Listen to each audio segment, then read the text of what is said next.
Ẹ kú dédé àsìkò yìí ní gbogbo ibi tí ẹ ti ń gbọ́ mi nílé lóko tàbí lẹ́yìn òde. Ẹ jẹ́ kí a gbàdúrà. Bàbá wa ti Ọlọ́run, a dúpẹ́ fún àánú àti ojú rere tí a rí gbà. A dúpẹ́ tí ẹ pa wá mọ́, tí ẹ mú wa wà láyé, mú wa wà láàyè, mú wa wà láàyè tí ó dára. A dúpẹ́ ọ̀pọ̀ òjò rọ̀ ilẹ̀ fi mú, ṣùgbọ́n ẹ fi àánú dá wa sí.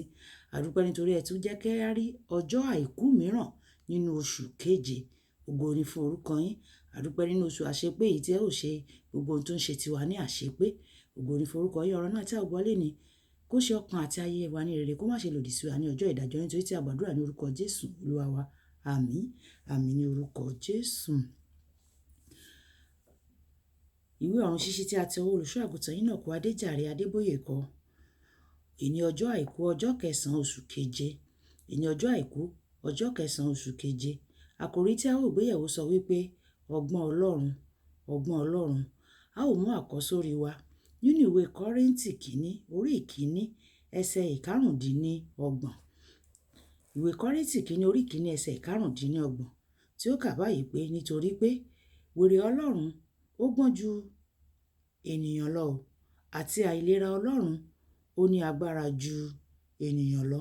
Nígbà tí àwọn ọmọ Bíbélì kíkà wa nínú ìwé Kọ́ríńtì kìíní orí ìkíní ẹsẹ̀ ìkejìdínlógún títí dé ẹsẹ̀ ìkọkànléníọgbọ̀n. Kọ́ríńtì kìíní orí ìkíní ẹsẹ̀ ìkejìdínlógún títí dé ẹsẹ̀ ìkọkànléníọgbọ̀n tí ó kà báyìí pé nítorí pé wèrè ní ọ̀rọ̀ àgbélébù sí àwọn tí ó ń ṣègbé, ṣùgbọ́n sí àwa tí a gbàlà agbára Ọlọ́run ni. Nítorí tí a kọ pé èmi ò pa ọgbọ́n àwọn ọlọ́gbọ́n run, èmi ò sì sọ òye àwọn olóye di asán. Ọlọ́gbọ́n náà ha dà, akọ̀wé náà ha dà, òjìyàn náà ha dà. Ọlọ́run kò ha ti sọ ọgbọ́n ayé yìí di wèrè bí? Nítorí pé nínú ọgbọ́n Ọlọ́run, níwọ̀n bí ayé kò ti mọ̀ ọ́n, nítorí ọgbọ́n, ó wu Ọlọ́run nípa wèrè ìwàásù láti gba àwọn tí a gbàlà. Nítorí àwọn Júù ń béèrè àmì, àwọn Hélénì sì ń ṣàfẹ́rí ọgbọ́n. Ṣùgbọ́n àwa ń wàásù Kristi tí a kàn mọ́ àgbélébù, ìkọ̀sẹ̀ fún àwọn Júù àti wèrè fún àwọn Hélénì. Ṣùgbọ́n fún àwọn tí a pè àti Júù àti Hélénì, Kristi ni agbára Ọlọ́run àti ọgbọ́n Ọlọ́run. Nítorí pé wèrè Ọlọ́run ó gbọ́n ju ènìyàn lọ, àti àìlera Ọlọ́run ó ní agbára ju ènìyàn lọ. Ẹ sáà wo ìpè yín, ará, bí ó ti ṣe pé kì í ṣe ọ̀pọ̀ àwọn ọlọ́gbọ́n ènìyàn nípa ti ara, kì í ṣe ọ̀pọ̀ àwọn alágbára, kì í ṣe ọ̀pọ̀ àwọn ọlọ́lá ni a pè, ṣùgbọ́n Ọlọ́run ti yan àwọn ohun wèrè ayé láti fi dààmú àwọn ọlọ́gbọ́n. Ọlọ́run sì ti yan àwọn ohun àìlera láti fi dààmú àwọn ohun tí ó ní agbára. Àti àwọn ohun ayé tí kò ní iyì àti ohun tí a kẹ́gàn ni Ọlọ́run ti yàn, àní àwọn ohun tí kò sí, láti sọ àwọn ohun tí ó wà di asán, kí ó má ṣe sí ẹlẹ́ran ara tí yóò ṣògo ní iwájú rẹ̀. Ṣùgbọ́n nípa rẹ̀ ni ẹ̀yin yóò wà nínú Kristi Jésù, ẹni tí Ọlọ́run fi ṣe ọgbọ́n àti òdodo àti ìsọdimímọ́ àti ìdáǹdè fún wa, pé gẹ́gẹ́ bí a ti kọ, ẹni tí ó bá ṣògo kí ó máa ṣògo nínú Olúwa. Kí Olúwa kí ó bùkún kíkà àti gbígbọ́ ọ̀rọ̀ rẹ̀. Àmín. Wàyí, ẹ jẹ́ ká tẹ́tí bẹ̀lẹ̀ jẹ́ láti gbọ́ ohun tí olùṣọ́ àgùntàn Enoch Adeboye ní fún wa ní èní ọjọ́ àìkú. Olúwa wa jẹ́ Jésù Kristi, òun ni agbára àti ọgbọ́n Ọlọ́run. Ìwé Kọ́ríńtì kìíní orí ìkẹrìnléníogún. Ó sọ nínú ìwé Lúùkù orí ìkẹrin ẹsẹ̀ ìkejìdínlógún. Ẹ̀mí Olúwa ń bẹ ní ara mi, nítorí tí ó ti fi àmì òróró yàn mí láti wàásù ìyìnrere fún àwọn òtòṣì.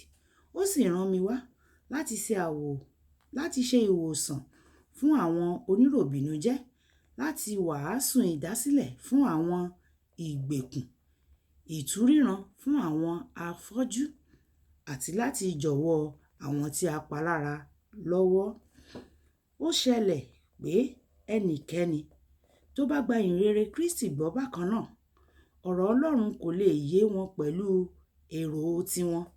Fún àpẹẹrẹ, Jésù ń wàásù pé ẹnikẹ́ni tí ó bá fẹ́ gba ẹ̀mí rẹ̀ là, ó kọ́kọ́ gbọ́dọ̀ sọ ọ́ nù.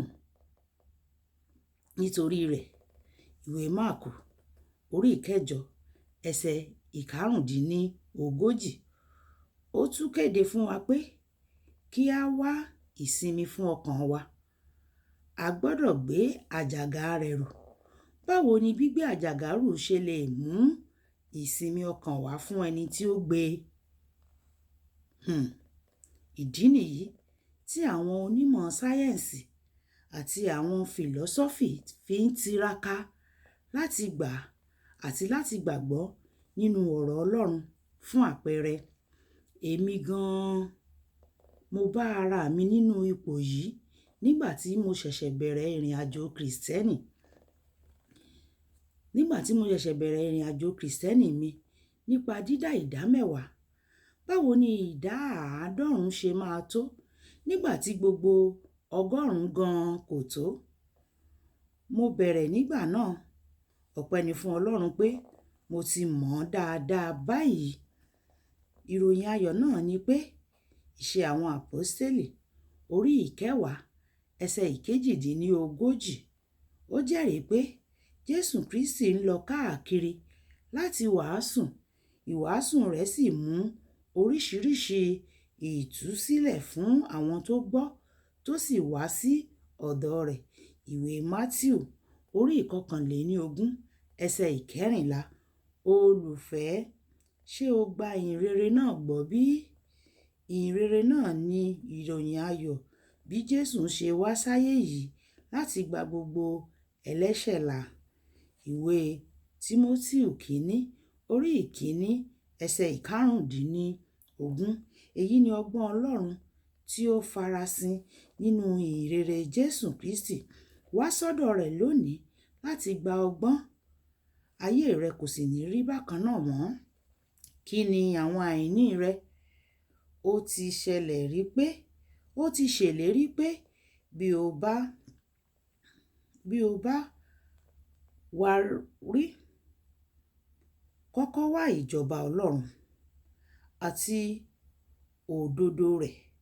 Gbogbo wọ̀nyí tí ó kù tí ìwọ nílò ni a ó fi kún fún ọ. Ìwé Mátíù orí 9 ẹsẹ̀ 23. Gba ọgbọ́n Ọlọ́run. Gbà á gẹ́gẹ́ bí ọ̀rọ̀ rẹ̀, kò sì ní já ọ kulẹ̀. Àdúrà pàtàkì. Dúpẹ́ lọ́wọ́ Ọlọ́run pé ó fún ọ ní ààyè sí ọgbọ́n rẹ̀. Dúpẹ́ lọ́wọ́ Ọlọ́run wípé ó fún ọ ní ààyè sí ọgbọ́n rẹ̀. Bọ́kọ̀ bá lọ sókun tó bá lọ sọ́sà, a padà sí èbúté. Ibi tí a ò fi àdàgbà ọ̀run ṣíṣí kíkà tèní sí nìyẹn. A kú ọjọ́ ìsinmi èní. Olúwàbùkọ́lá ayako ni. Ó dàbọ̀.